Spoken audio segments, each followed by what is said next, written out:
Hello friends, आज हम आपको बताएंगे syntax of C plus plus language. आज हम जानेंगे कि C plus plus programming language में किस सिंटैक्स का हम यूज करते हैं या फिर जो भी हम प्रोग्राम को डिजाइन करते हैं, बनाते हैं, उसका सिंटैक्स क्या होता है। सिंटैक्स अगर हम समझे तो जैसे हमारे मैथ्स में फॉर्मूले होते हैं, उन्हीं फॉर्मूले को यूज करना होता है स्टेप बाय स्टेप। सेम वैसे ही हमारा प्रोग्रामिंग लैंग्वेज के अंदर सिंटैक्स होते हैं। सिंटैक्स और फार्मूला दोनों सेम होते हैं, सिर्फ नेम डिफरेंट है और इसके यूज डिफरेंट है। सिंटैक्स में हम सेम वैसे ही काम करते हैं जैसे हम मैथ्स में फार्मूले का यूज करके वर्क करते हैं। सिंटैक्स अगर हम देखें C plus plus programming language का तो क्या होता है, सबसे पहले हम क्या करते हैं, सबसे पहले हम hash include iostream.sh header file को डिक्लेयर करते हैं। जिस प्रकार से हमने सी प्रोग्रामिंग लैंग्वेज में पढ़ा था सिंटैक्स क्या होता है, सेम वैसे ही हमारा C plus plus programming language का भी सिंटैक्स होता है। इसमें डिफरेंस क्या होता है, डिफरेंस यही होता है कि जैसे हम वहां पर किसका यूज करते थे, hash include studio.sh header file का यूज करते थे, but C plus plus programming के अंदर हम hash include iostream.sh header file का यूज करते हैं। यहाँ पर अगर हम देखें तो has include iostream.sh header file हमारी होती है, सेकंड कौन सी होती है, has include conaya.sh header file होती है। नेक्स्ट उसके बाद जो हमारा थर्ड स्टेप होता है वो होता है वाइड मेन फंक्शन का आप यूज करते हैं, फिर ब्रैकेट कर्ली ब्रैकेट ओपन करते हैं, उसके बाद CLR या CR फंक्शन का आप यूज करते हैं, उसको सेमीकोलन से एंड करते हैं, उसके बाद हम cout फंक्शन का यूज करते हैं, उसके बाद हम किसका यूज करते हैं, इंसर्शन ऑपरेटर का यूज करते हैं, फिर हम डबल इन्वर्टेड कॉमा के अंदर किसी भी स्ट्रिंग को या फिर इंफॉर्मेशन को जो भी आप प्रिंट कराना चाहते हैं वो डाल देते हैं सिंपल सा। उसके बाद सेकेंड लास्ट स्टेप क्या होता है, गेट ch फंक्शन का यूज करते हैं या फिर आप रिटर्न जीरो फंक्शन का भी यूज करेंगे, रिटर्न जीरो का। उसके बाद बॉडी को क्या कर देते हैं, क्लोज कर देते हैं। अब हम देखते हैं ये सारा बेसिक पार्ट होता है जो कि टोटल 5 स्टेप ही होते हैं हमारे सिंटैक्स में जो C plus plus programming language में यूज करते हैं हम, जो कि क्या होता है बॉयलर प्लेट कोड होता है। किसी भी प्रोग्रामिंग लैंग्वेज का कोई ना कोई बॉयलर प्लेट कोड होता है जिसको हमें उस प्रोग्रामिंग लैंग्वेज में किसी भी कोड को लिखते टाइम बार बार लिखना पड़ता है, यानी कि एक बार उसको लिखना ही पड़ता है उस पूरे प्रोसेस को, उन सभी स्टेप्स को। जैसे कि हमने यहाँ पर हैज इंक्लूड, अगर आप कुछ भी प्रोग्राम बना रहे हैं तो आपको हेडर फाइल डिक्लेयर करना आवश्यक होगा।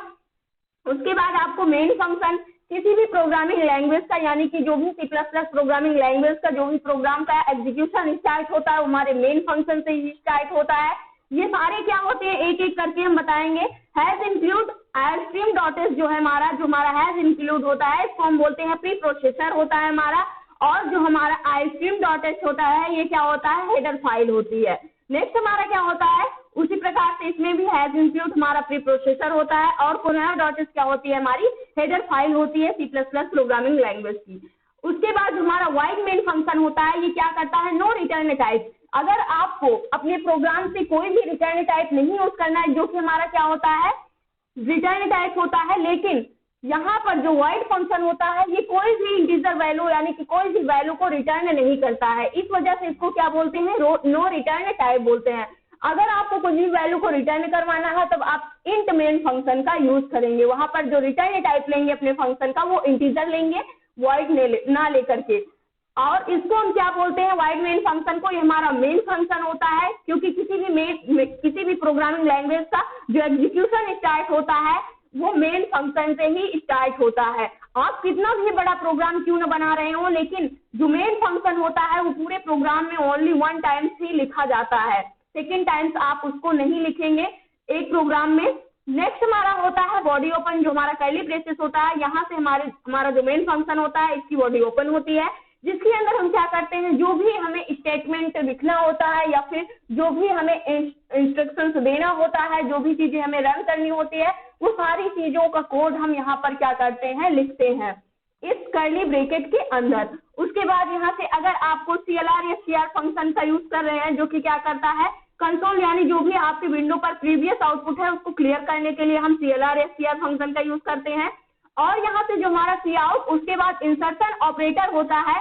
cout क्या करता है, cout की हेल्प से हम क्या करते हैं, अपने कंसोल विंडो पर क्या करते हैं, कोई भी डेटा को प्रिंट करवाते हैं। अगर हमें कोई भी इंफॉर्मेशन या फिर डेटा प्रिंट करवाना है अपने कंसोल विंडो पर, तब हम किसका यूज करते हैं, काउट इंसर्शन ऑपरेटर का यूज करते हैं। जो हमारा क्या होता है, लेस देन का सिंबल होता है, अगर इसको हम डबल टाइम्स लिखते हैं तो ये हमारा क्या हो जाता है, इंसर्शन ऑपरेटर हो जाता है। इसको हम इंसर्शन ऑपरेटर बोलते हैं। बट अगर हम इसे पलट दें, जैसे हमारा क्या होता है, ग्रेटर देन ऑपरेटर होता है, अगर हम ग्रेटर देन के सिंबल को डबल टाइम्स लिख दें उसको हम क्या बोलते हैं, एक्सट्रैक्शन ऑपरेटर बोलते हैं, जो कि किस फंक्शन के साथ यूज किया जाता है, CIN होता है। अगर हमें रन टाइम में कोई भी वैल्यू को इनपुट लेना है अपने कंसोल विंडो पर, तब हम CIN उसके बाद एक्सट्रैक्शन ऑपरेटर का यूज करते हैं, किसी भी वैल्यू को रन टाइम में इनपुट लेने के लिए और किसी भी वैल्यू को अपने कंसोल विंडो पर प्रिंट कराने के लिए हम काउट फंक्शन का यूज करते हैं। यहाँ पर क्या होता है, काउट जो होता है ये कहाँ पर डिफाइन होता है, ये IOStream जो हमारी हेडर फाइल होती है, काउट और CIN ये दोनों हमारे जो फंक्शंस होते हैं ये इसी के अंदर क्या होते हैं, प्री डिफाइंड होते हैं। अगर हमें काउट CIN का अपने प्रोग्राम में यूज करना है तब हमें इस हेडर फाइल को डिक्लेयर करना कंपलसरी होता है। नेक्स्ट हमारा क्या होता है, गेट CS फंक्शन होता है। अगर आप क्या इसका टर्बो C का यूज कर रहे हैं तब आपको गेट CS फंक्शन वहां पर लिखना पड़ता है, वहां पर कंपलसरी होता है। अगर आप देव C++ या कोई और कोड एडिटर का यूज कर रहे हैं तब वहां पर आपको रिटर्न 0 की जगह आप कोई भी नंबर लिख सकते हैं, इसका यूज करना पड़ता है वैल्यू को अपनी रिटर्न करने के लिए। उसके बाद हम क्या करते हैं, अपनी बॉडी को क्लोज कर देते हैं। अब इसका हम एक प्रोग्राम बनाकर आपको दिखाएंगे। इससे पहले हम ये जान लेते हैं कि जो हमारा प्री प्रोसेसर होता है, इसमें प्री प्रोसेसर क्या होता है, इन सभी का यूज क्या होता है, इसको हम एक एक करके समझते हैं और डिटेल में। फर्स्ट हमारा होता है IOStream जो होता है, ये क्या होता है, it stand for input output stream. और IOStream की फुल फॉर्म क्या होती है, इनपुट आउटपुट स्ट्रीम होती है, क्योंकि हम इसमें इसके ही अंदर हमारे जो फंक्शंस होते हैं इनपुट और आउटपुट लेने के, वो इसी के अंदर प्री डिफाइंड होते हैं, इसलिए हम इसको इनपुट आउटपुट स्ट्रीम बोलते हैं। It is a collection of pre defined function, जो कि क्या होता है, प्री डिफाइंड फंक्शन का एक कलेक्शन होता है, फंक्शन या फिर आप मेथड्स बोल सकते हैं। It is also called library of C++, जो कि क्या होता है, हमारे C++ लाइब्रेरी में पहले से ही क्या होता है, प्री डिफाइंड होता है। नेक्स्ट हमारा क्या था, नेक्स्ट जो हमारा था वो था हमारा हैश इंक्लूड। अब हमारा हैश इंक्लूड क्या होता है, सबसे पहले हम देखते हैं इंक्लूड क्या होता है। To include the header file into the program, अगर हमें अपने प्रोग्राम के अंदर किसी भी हेडर फाइल को इंक्लूड करना है, यानी कि एक्सेस करना है, ले आना है, तो उसके लिए हमें किसका यूज करना होता है, इंक्लूड का यूज करना होता है, जो कि क्या करता है, किसी भी हेडर फाइल को प्री प्रोसेसर से ऐड करने का काम क्या करता है, हमारा इंक्लूड करता है। नेक्स्ट हमारा क्या है, hash. It is called preprocessor, इसको सिंपल से हम क्या बोलते हैं, प्री प्रोसेसर बोलते हैं। It includes the library of C++ into the program before the execution of program. इसका यूज क्या होता है, जब भी हम अपने प्रोग्राम का एग्जीक्यूशन स्टार्ट करते हैं तो वहां पर क्या होता है, सिंपल से ये क्या होता है, हमारा प्री प्रोसेसर जो डायरेक्टिव होता है इसको हम प्री प्रोसेसर बोलते हैं। हैज इंक्लूड अगर हम ऐड करते हैं तो इसको हम क्या बोल देते हैं, प्री प्रोसेसर डायरेक्टिव बोल देते हैं। ये भी हमारे जो लाइब्रेरी होती है C++ के अंदर, उसमें क्या होते हैं, प्री डिफाइंड होते हैं, जहां से हमारे प्रोग्राम का एग्जीक्यूशन क्या होता है, स्टार्ट होता है। नेक्स्ट हमारा क्या होता है, कोनायो होता है। कोनायो फंक्शन जो होता है हमारा, ये क्या करता है, it stand for console input output. It is use to show the output on console window. ये क्या करता है, हमें अपने आउटपुट को शो करने के लिए, अगर हमें आउटपुट को लेना है तो उसके लिए हम क्या करते हैं, कंसोल विंडो पर अगर हम चाहते हैं कि हमें आउटपुट में कोई इंफॉर्मेशन या डेटा प्रिंट में मिले, तब हम वहां पर किसका यूज करते हैं, कोनायो का यूज करते हैं। सिंपल सा कोनायो.h हेडर फाइल जो हमारी होती है उसका यूज क्या होता है, सिंपल सा हमें क्या करना होता है, अगर हमें किसी भी वैल्यू को इनपुट लेना है, आउटपुट लेना है, तब उसके लिए हम किसका यूज करते हैं, कोनायो.h हेडर फाइल का यूज करते हैं। ये भी अगर आप टर्बो सी का यूज कर रहे हैं तो वहां पर कंपलसरी होती है डिफाइन करना। अगर आप सिंपल सा किसका यूज कर रहे हैं, देव C++ या फिर विजुअल बेसिक कोई भी कोड एडिटर और यूज कर रहे हैं, तो वहां पर आपको सिंपल सा IOStream आप लिख देते हैं, एक ही हेडर फाइल डिक्लेयर करते हैं, फिर भी ये क्या हो जाती है, रन हो जाता है हमारा प्रोग्राम।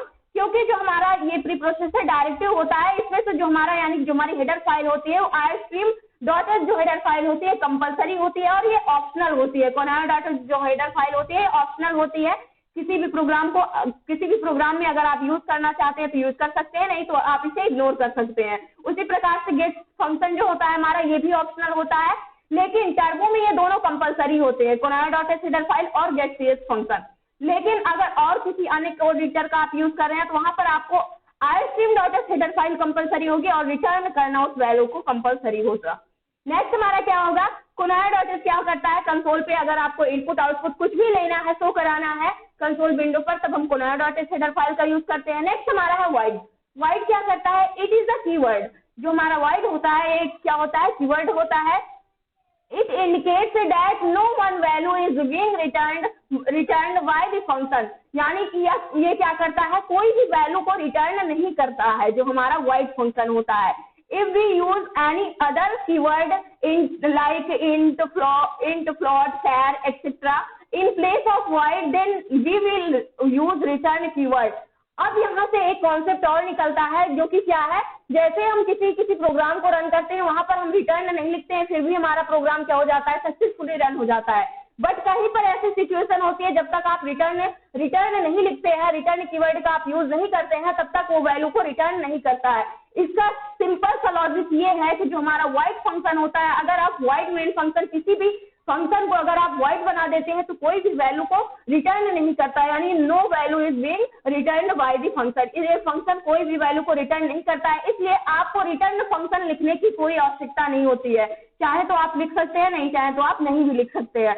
बट अगर आप क्या यूज कर रहे हैं, कोई अदर डेटा टाइप का यूज कर रहे हैं, लाइक हमारा इंट हो गया, फ्लोट हो गया, टैग हो गया, किसी अन्य डेटा टाइप का यूज करके आप उसका रिटर्न टाइप दे रहे हैं, तो वहां पर आपको रिटर्न कीवर्ड का यूज करना कंपलसरी होगा, क्योंकि वो कोई ना कोई वैल्यू को क्या करेगा, रिटर्न करना होगा।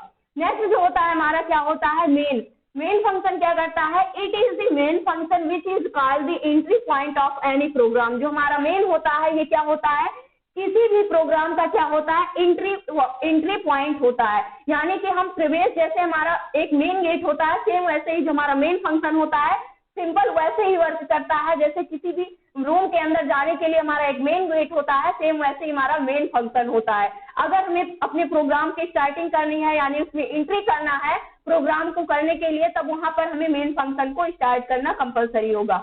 The execution of any program start from the main function. If in a program there is only one function, then it should be main function। यानी कि किसी भी प्रोग्राम का सिंपल सा एक फंक्शन होता है जिसको हम क्या कहते हैं, मेन फंक्शन होता है।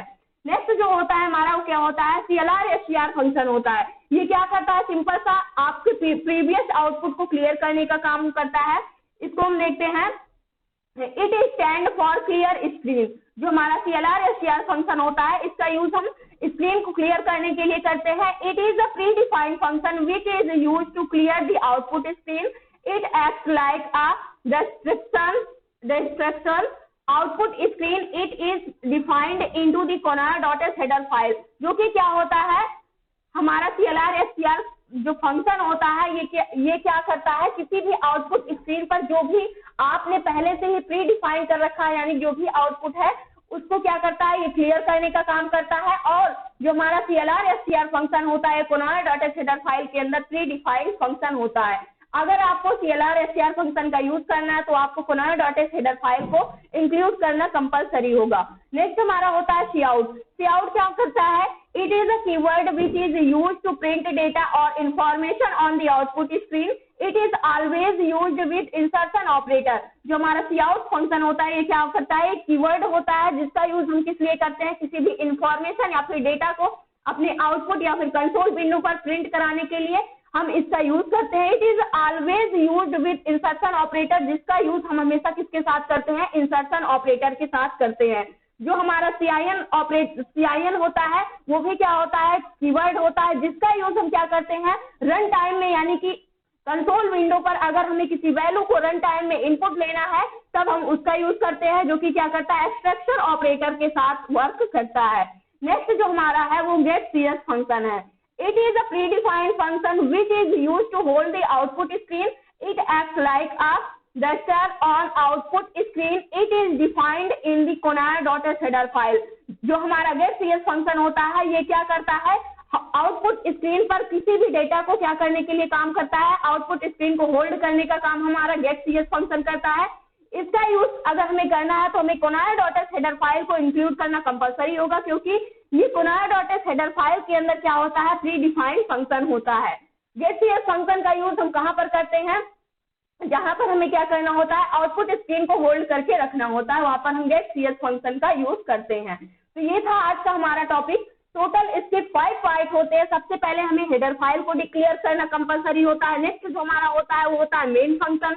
मेन फंक्शन से आपका एग्जीक्यूशन स्टार्ट होता है। उसके बाद जो हमारा थर्ड स्टेप होता है वो हमारा ओपन ब्रैकेट होता है, यानी कि जहां से हमारे प्रोग्राम का एग्जीक्यूशन स्टार्ट होता है मेन फंक्शन से।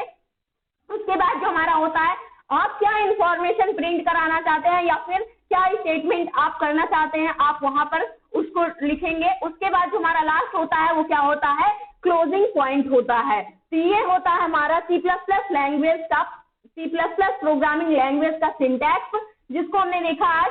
जो और यहाँ पर अगर आपको stream.h हेडर फाइल जो हमारी होती है, इसके अंदर CIN Cout जो फंक्शंस होते हैं प्री डिफाइंड फंक्शन होते हैं। CIN के साथ हम एक्सट्रैक्शन ऑपरेटर का यूज करते हैं, Cout के साथ इंसर्शन ऑपरेटर का यूज करते हैं। एक एक करके हम सारी चीजों को देखेंगे। हैज इंक्लूड conaya.h जो हमारी हेडर फाइल होती है, इसके अंदर जो हमारा CLR SCR फंक्शन होता है, गेट CS फंक्शन होता है, ये दोनों फंक्शन क्या होते हैं, प्री डिफाइंड फंक्शन होते हैं। इसका यूज हम क्या किस लिए करते हैं, जो हमारा गेट CS फंक्शन होता है, अपने कंसोल विंडो को क्या करने के लिए, होल्ड रखने के लिए हम गेट CS फंक्शन का यूज करते हैं। सेम वैसे ही सारी चीजें हमने यहाँ से बता दी है। तो आज का जो हमारा टॉपिक था syntax of C++ programming language. I hope दोस्तों आज की इन्फॉर्मेशन आपको अच्छी लगी होगी। अगर वीडियो अच्छी लगी हो तो प्लीज लाइक करना, शेयर करना और हमारे चैनल को सब्सक्राइब करना।